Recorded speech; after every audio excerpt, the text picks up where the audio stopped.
I now invite Mr. John Young to speak to us. Good evening, ladies and gentlemen. At this election, the new senator will have just 20 months before the general election to make an impact. In fact, 4 days to lodge amendments to the medium-term plan. And so there's no time for a new member to learn how to use state's procedures. Now, my knowledge and experience will enable me, as to say the phrase, hit the ground running. I know what works in the States. As a former States Deputy, until 2 years ago, I brought 21 private members' propositions and amendments, half of those got through, and I lodged over 119 questions in 3 years. It requires work. Now, I know, we all know, the Council of Ministers have become out of touch with the public.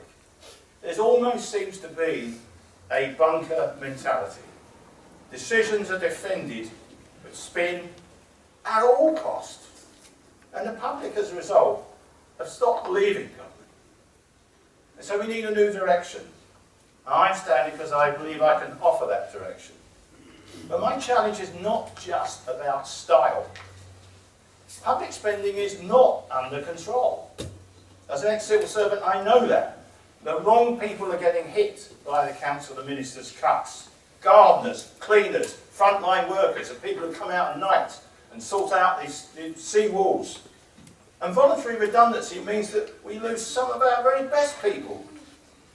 And we've seen £5 million in shambolic hospital saga. No sign of a promised review of our tax system, despite it being approved by the state several years ago. And yet what's happening? Council ministers are racking up the tax in this medium-term financial plan for Middle Jersey. Tax without a mandate. They're proposing so-called charges. Tax increases in disguise.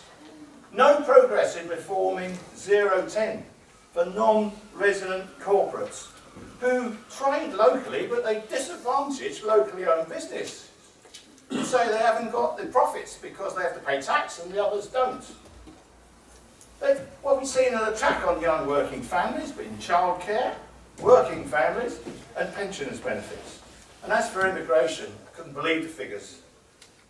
Given up on control, and we see, what do we see? Big town cramming, housing developments in town, damaging the quality of town life for the future. And what about the departmental financial silos? They rule.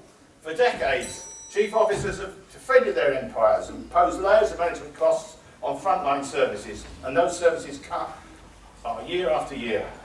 We can no longer afford the salaries, pensions and golf trips. We need to freeze increases and halt charges until the house is in order. If elected, I will bring proposals to force the around this and freeze the new charges. Thank you, ladies and gentlemen, for listening to me. Thank you.